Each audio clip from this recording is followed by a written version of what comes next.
Alright, so the entire set is not only revealed, but it's out as of today. So I figured I would go over all of the legendary cards and just rate them based on playability, whether or not they're going to be in the meta, all that stuff. So we're not going to do the whole, like we usually do, we're not going to do the whole S, A, B tier thing. My tier goes from literally unplayable to niche, playable, and meta. I feel like it's more descriptive of like what to expect. And we'll add some nuance for some of these as we go in. I don't remember what a lot of these even do, so we're gonna be reading them kind of fresh and going from there. But right before we get started, remember to like, subscribe, favorite, hype, all that good stuff. Really helps out the channel because I love you guys. Anyway, first up, I'm gonna just start from the lowest number, go to the highest. We've got the Horned King. This is an uninkable 5 cost amber character card with 5 strength, 4 willpower, and he quests for 1. He has 1 ability, which is Cauldron's Power. While this character is exerted, you may play characters from your discard. If you do, they enter play exerted. You pay all costs. So it's kind of like a slightly faster Black Cauldron, which is cool, but it is on a body. The thing that is a little unfortunate about this card is it's uninkable. 4 strength really hurts it because if you can't play this and have it exerted immediately, you run the risk of it just getting thunderbolted or something along those lines. And it also only really quests for 1. And also, you're probably not going to play this on curve because by turn 5, or if you're playing this in amber, you could realistically get this out turn 3 or 4.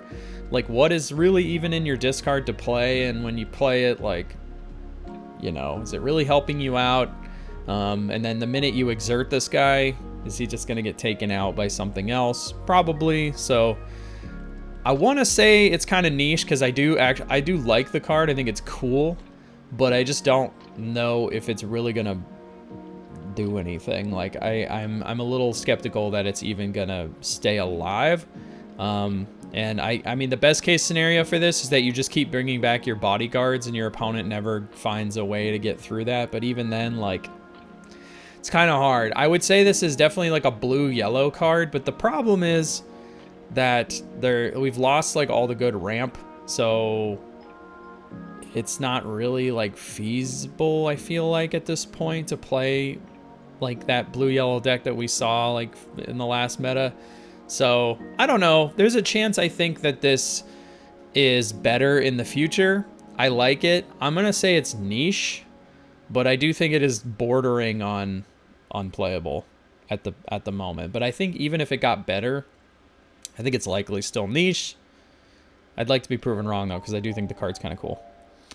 Next up, we have Merida Wisp Conjurer. She is an uninkable 4-cost amethyst character card with 3 strength, 3 willpower.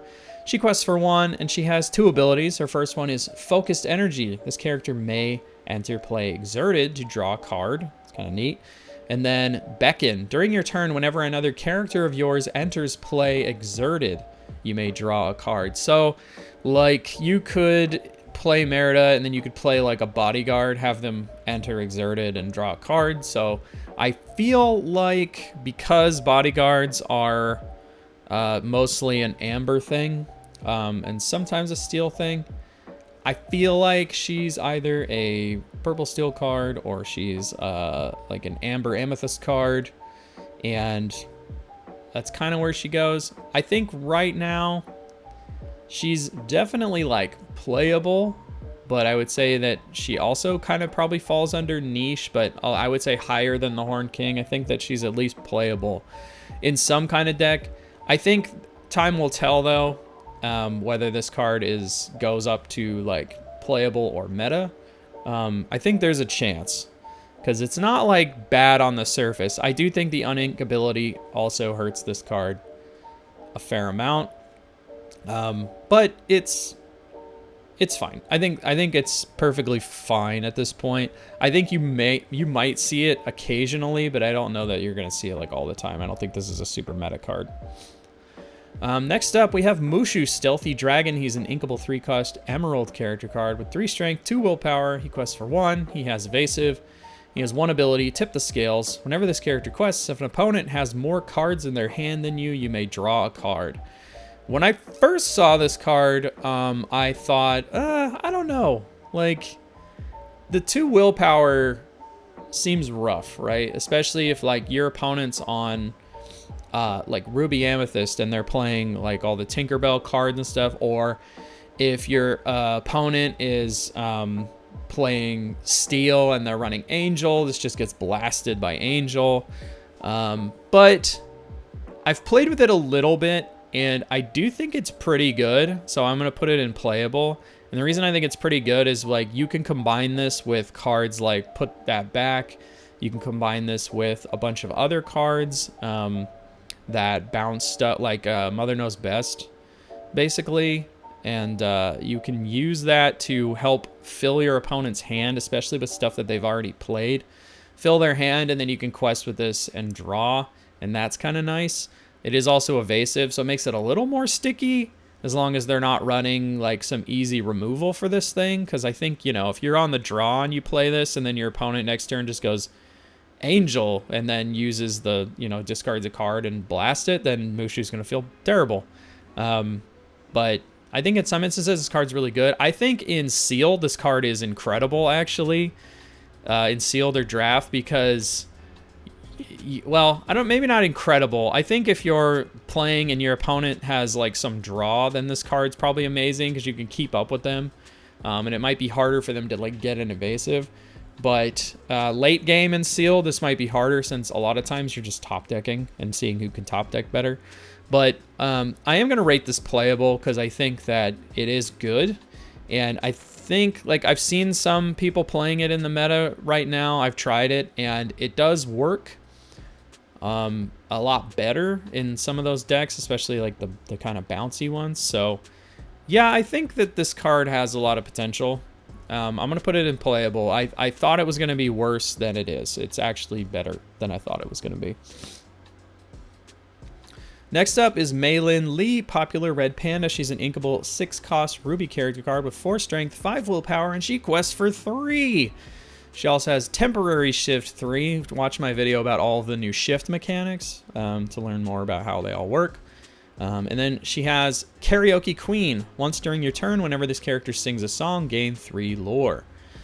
So this is pretty cool. I think it's pretty blatantly obvious that it is basically a like an amber red songs card. Gaining the 3 lore when you sing is really nice, because it's basically like questing. I almost wish, and I think it would have been too strong, and it's going to sound strange, I almost wish that she was a 7-cost and that she shifted for 4. And the reason I say that is because she could literally shift, like, you play the 3-drop Meilin Lee, you shift on top of her turn 4, and then you sing, like, Look at This Family with her alone and gain 3 lore and get 2 cards. That's insane. So I understand why you can't do that, but that would be amazing. I think then everyone would be on Amber Red, to be honest, because that would be, like, just an insane play. But I do think this card's pretty good, and it's, like, even that scenario, you probably are able to sing with your 1 or 2 drop with this, so you can still kind of do that, but being able to do it by herself would be amazing. Although the thing that is unfortunate is that this card is going to return to your hand at the end of whatever you do, which makes her a little more vulnerable. So I think, as I talk about it, I think this is more of a playable card that could become a meta card, like, in the future. But right now, I think this card's perfectly playable, but it does have some big drawbacks, like, once you actually talk through some of the lines. But I do think it's pretty cool. Next up, we have Quackerjack, Looney Toymaker. He's an uninkable 5-cost Sapphire character card with 2 strength, 4 willpower. He quests for 2. He has 1 ability, Evil Design. When you play this character, and whenever he quests, put the top 4 cards of your deck into your discard. You may deal 1 damage to chosen character for each item card you put into your discard this way. I'm tempted to say it's unplayable, especially in Sealed. You would never put this in your deck in Sealed. The stats are awful. It's uninkable, it's high cost, and you're getting like nothing out of it. You're not going to get enough items in your booster packs to make this work. And even if you did put some items in there, they would have to be in that specific 4 top cards. Even in like constructed, I struggle to see a world where this works fairly well. Like, I think the only way you could make it really work is if you had items that you could like just by themselves recur from the discard pile. So that you didn't care that you discarded them, or you're gonna you know that you're gonna play Tamatoa next turn. Well, I guess you can't in this, but in Infinity you could. But in you can't play the item Tamatoa anymore because he rotated out. Yeah, I think this card's unplayable. You know, prove me wrong. I think it's pretty bad. Next up, we have Scar, created by Divine. He's an uninkable 5-cost steel character card with 5 strength, 4 willpower, and he quests for 1. He's got 1 ability, Victor's Reward, which says during your turn, whenever one of your Floodborn characters banishes another character in a challenge, gain 1 lore. And his second ability is Fill the Ranks. During an opponent's turn, whenever one of your Floodborn characters is banished, draw a card. So you have to have a very Floodborn heavy deck to make this really work. I think that's kind of a hard ask, especially because now a lot of the shift characters aren't even Floodborn. Like, you know, you look at the teams, they're not necessarily Floodborn, but they have shift mechanics on top of them. I think it's like okay. I would say this is definitely a niche card. I don't think it's necessarily unplayable, and the reason I say that is because at least with the second ability, if Scar gets banished, you're still going to draw a card. So at least he replaces himself. But an uninkable 5-drop that's only got 5/4 stats is like not amazing. And he has to get banished on your opponent's turn also to draw a card, so you're not like swinging into this and replacing himself. So you want to quest with him in theory, but he doesn't quest for much. So yeah, I mean, I could see it maybe in the future if there's just like a good Floodborn like Vineling deck, but I'm skeptical. So I'm gonna be nice and put it in niche, but I think this might be like bordering on unplayable. Wow, the first row has not been full of much, I'll say that. Next up, we have Pocahontas and Miko, adventurous friends. She is an Amber Amethyst, or they are an Amber Amethyst inkable 4-cost character card. I got my like order all messed up there. 2 strength, 3 willpower. They quest for 2. They can shift for 2, so you can play the... I can't remember if there's a 1-drop Pocahontas. I don't know if there is, but you can play this on the Miko. They're also evasive, and they have 1 ability, Welcome Return. Whenever this character quests, you may return chosen character of yours with cost 1 to your hand. If you do, you may play a character with cost 1 for free. Pretty cool.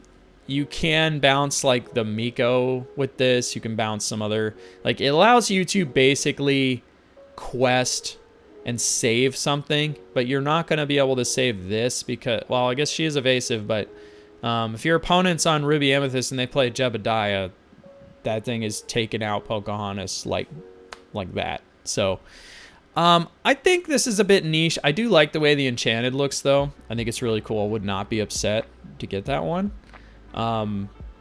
But I think there's a chance that there could be like an aggro deck with this, but I think you're kind of better off playing some other stuff.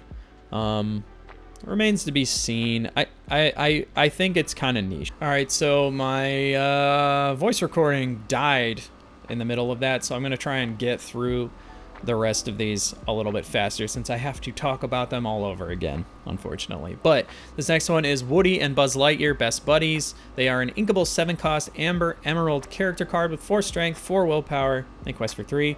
They can shift for 5, and they have 2 abilities to infinity. When you play this character, if chosen opponent has more cards in their hand than you, draw cards until you have the same number. So kind of like a Clarabelle effect a little bit. Except during your turn when you play the character and not at the end of your turn. And beyond. Whenever this character quests, you may play a card with cost 2 or less for free. kind of cool. I think the main issue with this card is that it requires so much of your deck to be built around it. And that is kind of unfortunate because you need woodies, you need buzzes, obviously. And you have to be playing Amber Emerald, so you're probably playing a toys deck, so that also sort of limits you in a lot of ways. So this is kind of a build around, and whether or not it's worth to build around, not really sure. I'm gonna say it's like playable at bare minimum. It's at least playable. I don't know if it's like meta though, and I also do not think you should probably play this in your sealed pool because unless you get multiple shift targets for it, then I think it's probably worth it. Like if you get one woody and one buzz, it might actually be worth it. Now I don't remember if there is even I think there's a woody, but I don't actually even remember if there's a buzz in this set. I honestly couldn't tell you. I don't remember, but let's just pretend there is. If you get one of each for the shift target for this, then it might be worth it to run because you have options. If you don't get any shift targets, I wouldn't play this at all because it's just like, when are you going to get to 7 ink? Probably not. So the load, the amount of load you need to play this and then to only put a 4/4 on the board is a little not great. Next up, we have Christopher Robin, Honey Sage. This is an inkable 6-cost Amethyst Sapphire character card with 4 strength, 4 willpower. He quests for 2 abilities. First one is Gather the Party. You can have other honey characters in your deck regardless of ink type. This opens up a whole can of worms that I talked about, but honestly, I don't want to talk about it again. We'll talk about it a little. But next ability is Magical Summons. When you play this character, you may search your deck for a honey card, reveal it, put it in your hand. If you do, shuffle your deck. So the first ability, I think if you're playing this deck and your opponent never sees Christopher Robin, I think you should probably, once the game is over, show them the Christopher Robin just to verify, like, yes, you know, like I had it, so like I'm playing a legal deck, right? I think that it's funny that before release, when this card was revealed, people were kind of like, I don't know. It's neat, but it's not like great. Turns out there is kind of like a meta deck that is pretty good. It's Blurple, or you know, it's Amethyst Sapphire, but it's is basically like a rainbow deck. It uses all the colors. Apparently, it's pretty good. So yeah, I actually think this card is like our only meta one. But I would say I think it rides the line between meta and playable. It's kind of interesting. And I also would not play it in sealed. I just don't. Because what are you looking for? Like, if you happen to have a bunch of honey characters, sure. It draws a card, essentially. But its first ability does literally nothing in sealed. Next up, we have Inkable 7-cost Mickey Mouse and Minnie Mouse Adventuring Duo. They are an Emerald Sapphire character card with 5 strength, 5 willpower. They quest for 5. They can duo shift for 0, which means they need to shift on top of Mickey and Minnie at the same time. You can't do one or the other. They have 1 ability, Thinking of You. If this character would be banished, put them into your inkwell face down and exerted instead. I think this is like a very niche card. Like, there are some cool, like, high rolly things you could do with it. Like, you could, in core, like, you could play the Emerald 2-drop Minnie Mouse, and then on turn 3, you could play Detective Mickey. You ramp, and then you immediately play this on top of them. And then next turn you can quest for 5, and if your opponent takes them out, you put all 3 of those cards bam into your inkwell, and you just ramped like 4 and quested for 5. Like, that's pretty cool. Is that gonna win you the game? Like, I don't know, probably not, but like, it's kind of neat. So I think it's niche. I think it's sealed though. The ask of getting a Mickey and a Minnie and getting on the field, it's way too much. You're never gonna get to 7 ink. Like, you probably just don't play this in sealed unless you absolutely have to. And even then, you kind of just ink it. Like, just ink it every time. Next up is Rapunzel and Flynn Rider, Unlikely Pair. They're an inkable 5-cost Emerald Steel character card with 4 strength, 4 willpower, and they quest for 2. They have shift 3, so you can play this on top of a Rapunzel or a Flynn Rider, which both have, like, pretty good targets in Emerald. I know there's a Steel Rapunzel. I don't remember if there's a Steel Flynn Rider. I truly do not remember. They have 2 abilities. First one is Clever Swap. Whenever this character quests, you may draw a card, then choose and discard a card. It's like a Steel and an Emerald ability at this point. So, I mean, that's good. And then the second one is Fresh Start. During your turn, whenever you discard a character card, you may play that character from your discard. You pay all costs. So you could like shift this, and then if you like, let's say you have 5 ink, you shift this for 3, and then you discard a character card worth 2, and then you can play it for free. But the thing is, you could have done that anyway, you know? The thing that gets around it, though, or the thing I guess that makes it better, is that when you quest with this, because I guess you have to, it's not on play, you quest, so I guess that changes it a little bit. So you quest with this, you can draw a card and discard a card. You can draw, and then if you have a 2-drop or something, or you know, another character, you discard it and then just play it. And it's kind of like drawing a card, but it's more like filtering drawing a card. I think this card's pretty good. I'm going to say it's playable. I have seen some people playing it online. But I don't think it's quite meta unless Emerald Steel just gets some better tools to not just be like worse Steel Song. But I think this card's perfectly playable. It's kind of cool. And it allows you to filter your hand if you do it right. So I think it's playable. I think in draft this card's actually probably pretty good, especially if you get shift targets. It can be pretty good. I think the 4 willpower is a bit low for the cost, but they do quest for 2, and they allow you to just basically quest and then like play a character kind of off the top of your, if you do it right, you can kind of do it that way. So I think it's pretty good. We'll say it's playable. And last up, we have Dash Par and Violet Par, Super Siblings. They are an inkable 8-cost character card. Ruby Steel. They have 5 strength, 5 willpower, and they quest for 2. They have Combo Shift, which means you can play it on top of Dash, Violet, or one of each, like the Mickey and Minnie, or sort of like the Mickey and Minnie. They have Evasive and Resist 1, so that's cool. And their 1 ability is Incredible Tactics. Whenever this character quests or challenges, draw a card for each card under them. So that is why you might want to shift on Violet and Dash at the same time to get more card draw, but you do lose more characters that way. Like, lose in theory. So that's like there's kind of a risk reward sort of thing going on there.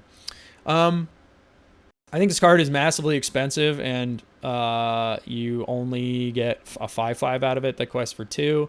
I will say though, the Evasive and the Resist 1 help a lot. I really don't think you're playing this in sealed, like, unless you get a lot of Violets and Dashes, and I don't remember if there are any new Dashes in this set. I know there's a Steel Violet in this set that's pretty good. So you could do that, but I think the ask of trying to put this in your deck is like really, really high. So unless you absolutely have to, I probably wouldn't play it in sealed. In core, I'm going to say it's niche, and that's mainly just because I have not seen a Ruby Steel list that's like been good for the most part. So it's going to really depend on if Ruby Steel comes out and is like pretty good at some point, but for now it's like kind of not looking amazing. But I think the card is like okay, but we'll say it's a niche. And anyway, that's going to wrap it up for all of the legendaries. It's kind of interesting that only like 2 of them I thought were like meta to playable, and that was Mushu and Christopher Robin. And it is kind of interesting in this set, like a lot of the super rares and the rares are more impactful than these legendaries are. Now, that doesn't mean that they won't come into their own later, like, you know, set 14 and stuff, because that has happened a lot in the past. Although I don't see any world where Quackerjack gets good, but I'd love to be proven wrong. But yeah, I'm excited to get my my stuff this weekend. I'm excited to play, and yeah, hope you guys enjoyed it. Remember to like, favorite, subscribe, hype, all that stuff. Really helps the channel out a lot, and I hope you guys get good polls and have good times this weekend. Anyways, boy, love you.